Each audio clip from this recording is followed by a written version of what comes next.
নমস্কার, পিয়ালি সংসারে আপনাদের প্রত্যেককে স্বাগত। আজকে যে রেসিপিটা আমি করছি সেটা কিন্তু আমার রেসিপি নয়, আর কার রেসিপি সেটা আমি অবশ্যই আপনাদের জানাবো। তার আগে আমি রেসিপিটা শুরু করছি। আমি এখানে হাফ কাপ মতো খুব একদম পাতলা চিড়ে নিয়েছি, আর আমি ওটাকে ভালো করে বেছে কড়াইয়ে একটু ঘি দিয়ে খুব মুচমুচে করে ভেজে তুলে রাখলাম।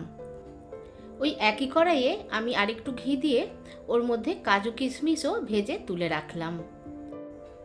এই রেসিপিটা আসলে আমার শাশুড়ির ডায়েরি থেকে নেওয়া। ওনার ভীষণ স্বভাব ছিল, টিভিতে দেখছে বা কোথাও শুনেছে বা পড়েছে উনি সঙ্গে সঙ্গে ডায়েরিতে নোট করে রাখতেন। তো এরকম কিন্তু ওনার বেশ কয়েকটা খাতা আর ডায়েরি ভরা আছে। আমি জানি না কতটা উনি করতেন, কিন্তু ভীষণভাবে নোট করে রাখতেন। তো ওখান থেকেই এটা আমার খুব পছন্দ হয়েছে, তাই আপনাদের কাছে আমি চলে এলাম শেয়ার করতে। আর যার জন্য আমি যেহেতু এটা প্রথমবার করছি, আমি খুব সামান্য করেই করলাম। আর আমি এখানে ওই একই কড়াতেই দেখুন 1.5 কাপের মতো দুধ নিয়েছি। দুধটাকে খুব ভালোভাবে ফুটিয়ে নিচ্ছি একটু তেজপাতা আর এলাচ দিয়ে। এদিকে যে চিড়েটা আমি ভেজে রেখেছি খুব সহজেই হাতেই কিন্তু গুঁড়ো হয়ে যাচ্ছে। এদিকে আমি 1.5 কাপ দুধকে ফুটিয়ে 1 কাপে পরিণত করলাম। তারপর ওর মধ্যে পরিমাণ মতো মিষ্টি দিয়ে দিলাম। মিষ্টিটা যে যার ওপর ডিপেন্ড করেই দেওয়া উচিত, কেননা অনেকে বেশি মিষ্টি খেতে পছন্দ করে, আবার অনেকে কম।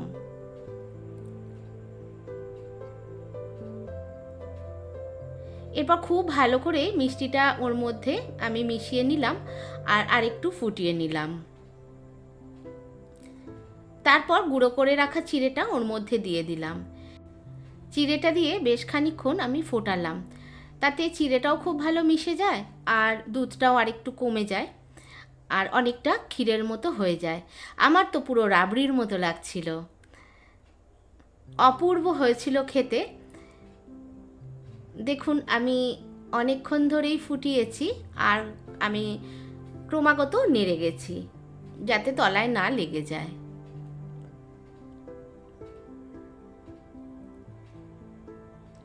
আমি যেহেতু প্রথমবার করছি বলে অল্প করেছি। এরপর কাজু কিশমিশ দিয়ে আবারও নাড়তে থাকলাম।